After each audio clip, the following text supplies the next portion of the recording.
What's up, Reefers? Welcome back to Ash's Reef and to my channel, and yet again another video on the Reefer 450 build series.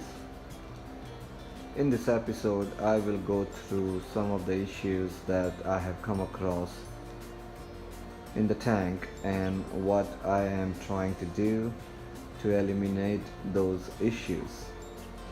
Also, if you might have noticed, the rock work have changed on the left side as well as on the right side.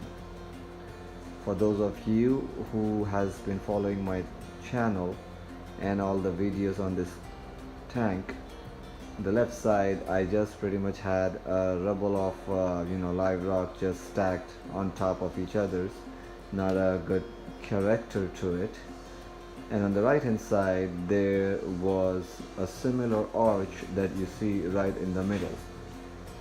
So I somehow wanted to just keep one arch, which is right in the middle as you see, and got rid of the arch on the side, on the right hand side, and used that arch. And I had another piece which was a similar arch which I used to create the structure on the left hand side. So let's just jump in without further ado.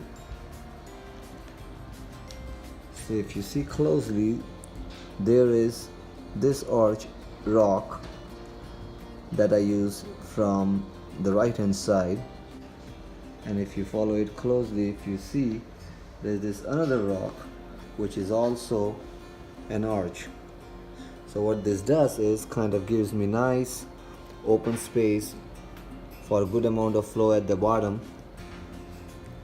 and yet these rocks are all interlockable, so it allowed me to create this beautiful structure. So there are two rocks at the bottom, and then I have some of this nice Carib Sea Life rock which are very light, and yet I was able to make this awesome structure, pretty much very natural looking, where the water goes through in and out of this rock work. I'm very pleased. It also allowed me to raise the height on that island, and somehow it kind of balances with the three islands. Coming to the issue that I have been dealing with is seems like I have been feeding a lot. Sometimes you get carried away because I got so many LPS corals in the tank. Some of them are very expensive as well, not to mention, which is right here, the Master Bower Banky and the Ultra Bower Banky. Both of these are actually mentioned on the Reef Builders website, as well as not that I care about the money here, it's just that any coral needs good amount of nutrition when they are very small. They need the chance, you need to give them the chance to grow and develop themselves. So definitely all my LPS are small frags right now, including the Goniporas, the Bower Bankies, the Zoas, you name it, right? And hence I want to make sure that I feed them. Now of course, when you have a mixed reef, things such as SPS corals, they do not like too much or too many of nutrients, so somehow you kind of get carried away in feeding them. So what had happened is my nitrates, even though it's 5 parts per million, yes, it's not much, but seems like my SPS do well just between and under, so between 2.5 and 5. So if it reaches 5, they start losing their color, and if it goes down up until 2.5, they are happy. So seems like that's the sweet spot where my tank or the SPS looks and holds their coloration and polyp extension and all that 9 yards. So the first thing I did is reduced the feeding. I was dosing a little bit, 3 drops per day of the Aqua Forest Vitality and the amino mix, which I believe is the green water, and I kind of found that it increases my phosphate, and I ended up using the Rova Phos quite often to bring my phosphates down. So I was trying to narrow down what's causing it, in addition to the overfeeding to the tank. Definitely it was the Aqua Forest, because as soon as I dose those elements, and when I come home in the evening, I used to see a good film of algae on my front glass. So that was my first line of defense. I reduced the amount of dosage from 3 drops per day to 1 drop per day, based on the Aqua Forest I would say suggestion. 1 ml per 27 gallons. My tank is 116 gallon overall with the sump, so I was dosing close to 3 drops a day. But then, since my SPSs are still small, I made a decision to cut back on dose and brought it down to 1 ml a day, and that seems to be working well. The phosphates definitely went down.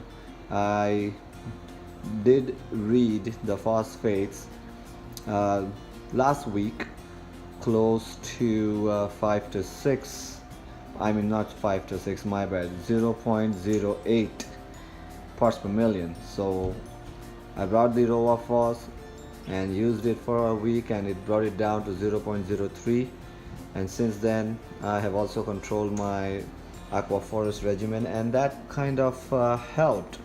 If you see it closely, there's a good amount of polyp extension on the bonsai, purple bonsai, as well as some green and purple color coming back on my Miyagi tort.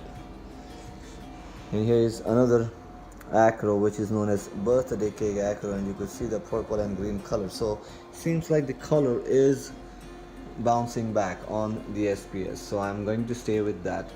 The other thing I'm doing is I'm now not feeding the nori or the seaweed every day to my tanks, because they've been pooping a lot, and of course that adds to your nutrients as well. So I brought that down. Instead of feeding them the nori every day, now I feed them once every other day. So this way there's lots of algae in the tank for them to eat. You really don't have to feed them every day. I'm hoping that the tank, as it matures, the biological bacteria eventually will be able to take care of all the nutrients on its own, and I don't have to worry about cutting back on the seaweed feeding for my tank. But for now I gotta take certain steps and bring it down, the nutrients, which is working very well. Slow and steady wins the race. In terms of corals, everything else looks really healthy and happy. The tank's been maturing well, no complaint whatsoever. My black storm clowns have pretty much adjusted to the tank, and they are happy. That's the pair right there. Also, I would like to bring your attention to, for those of you who follow me on the Instagram, #AshesAquaria. I was lucky enough last weekend to find this beautiful mini colony from my friend Afnan at Candy Corals for blue Net Dia. This is one of the not so common Net Dia in the trade. It was shipped to him from Australia a month ago, and he was kind of holding the colony to let it settle down and successfully, so he could frag it. Luckily, this particular small piece was already attached to a rock, so he was just able to cut the rock for me and gave me this nice little mini colony. He did kept the large colony, which was awesome when I saw it in his frac system now, which is actually in his display, along with an koi or an aberrant tank that he recently got. So this definitely the blue Net Dia. When you take the close shot, it shows the white color, but it's very hard to capture blue under the blue light spectrum. I'm hoping that this somewhat can give you a good idea. If you see very closely, there is a sky blue color to it. So I can't wait to grow this piece out. And yeah, I mean that's pretty much what the tank's coming along well. In the filtration, everything seems to be the same. No new changes except the fact that I removed the black foam since it's not needed anymore. Trying to avoid as much as possible to keep the sump clean as well.